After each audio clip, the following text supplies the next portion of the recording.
Kisos itu Bapak Ibu yang dirahmati Allah adalah menghilangkan nyawa orang. Ya, kisos membunuh orang yang membunuh kan menghilangkan nyawa pembunuh. Tapi di balik menghilangkan nyawa pembunuh itu ada sekian banyak kehidupan.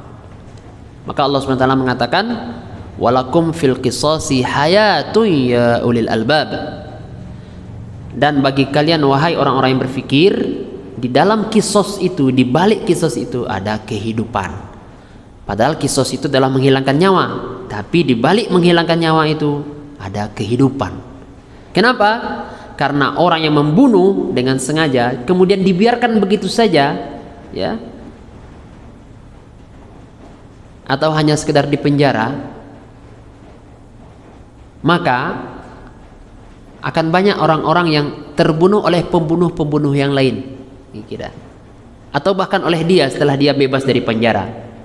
Tapi kalau seorang pembunuh dengan sengaja kemudian dia dikisos di hadapan orang banyak, dipotong lehernya, mati dia, maka banyak orang-orang yang selamat yang seharusnya mereka juga, atau dalam tanda kutip, juga diintai oleh pembunuh-pembunuh. Tapi para pembunuh ini tidak jadi membunuh. Kenapa? Karena dia melihat rekannya yang membunuh dibunuh juga di hadapan orang. Ya Pak Ibu. Jadi selamatlah banyak jiwa yang terancam dibunuh. Nah, kira begitu. Cuma kita kan tidak negara Islam di Indonesia, jadi hukum-hukuman seperti ini tidak ada. Jadi kalaupun membunuh ya dipenjara saja. Maka banyak orang yang dibunuh. Coba kita perhatikanlah berita-berita tuh, gampang aja orang bunuh. Kadang hanya masalah-masalah kecil, ya, masalah sepele, dia bisa menghilangkan nyawa orang. Kenapa? Karena paling juga hukumannya di penjara. Di penjara dia masih dikasih makan, masih hidup, masih diberi makan, diberi tempat tidur. Jadi dia tidak takut.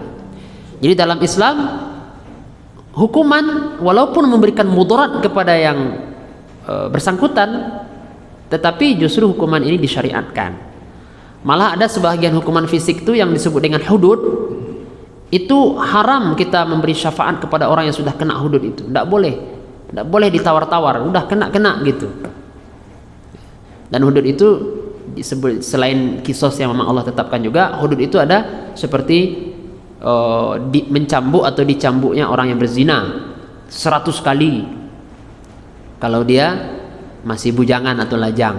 Kalau sudah menikah, berzina juga, selingkuh, berzina sampai ke tingkat zina, selingkuhnya itu, maka dia dirajam. Rajam itu bunuh.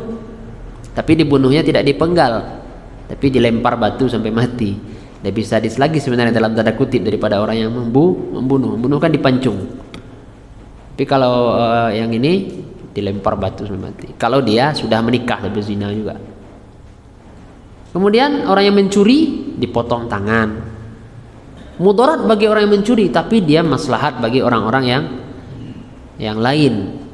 Sehingga kemudian pencurian itu bisa diminimalisir terjadi atau kejadiannya, karena orang kapok. Siapa yang mau kehilangan tangan hanya gara-gara ingin mencuri barang orang lain? Itu. Dan bahkan kalau masih mencuri juga, potong lagi tangannya.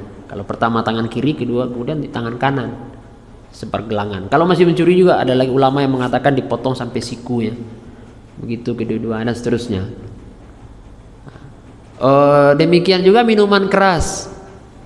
Orang yang minuman keras memabukkan, itu bisa saja dia melakukan dosa-dosa yang lain karena akalnya hilang. Maka disebut minuman keras itu ummul khaba'ith, ibunya kemaksiatan, ya, ibunya dosa, induknya dosa. Apa itu minuman keras? Karena dengan minuman keras dia bisa bunuh orang. Setelah minuman keras dia bisa berzina, dia bisa mencuri dan sebagainya karena akalnya hilang. Maka orang yang minuman keras juga dicambuk 40 kali. Ada yang mengatakan 80 kali, ya. Para ulama berbeda pendapat untuk masalah ini. Yang hukuman seperti itu tidak disebut la darara wala dirar, tidak masuk dalam darar dan dirar ini. Karena hukuman itu justru, ya, menghilangkan kemudaratan yang akan terjadi, ya, oleh orang-orang yang mempunyai perangai seperti itu. Maka kemudian di stop.